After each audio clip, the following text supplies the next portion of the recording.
حضرت انس سے روایت ہے کہ نبی کریم صلی اللہ علیہ وسلم نے فرمایا کہ جب تم میں سے کوئی نماز میں ہوتا ہے تو وہ اپنے رب سے سرگوشی کرتا رہتا ہے، اس لیے اپنی داہنی جانب نہ تھوکنا چاہیے، لیکن بائیں پاؤں کے نیچے تھوک سکتا ہے۔ اور سعید نے قتادہ سے روایت کر کے بیان کیا کہ آگے یا سامنے نہ تھوکے، البتہ بائیں طرف پاؤں کے نیچے تھوک سکتا ہے۔ اور شعبہ نے کہا کہ اپنے سامنے اور دائیں جانب نہ تھوکے، بلکہ بائیں طرف یا پاؤں کے نیچے تھوک سکتا ہے۔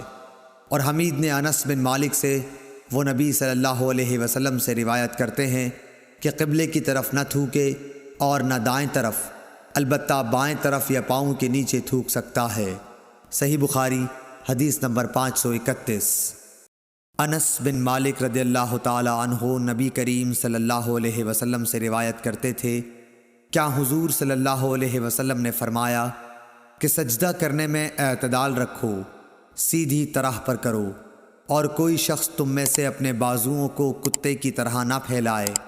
جب کسی کو تھوکنا ہی ہو تو سامنے یا داہنی طرف نہ تھوکے، کیونکہ وہ نماز میں اپنے رب سے پوشیدہ باتیں کرتا رہتا ہے۔ صحیح بخاری حدیث نمبر 532۔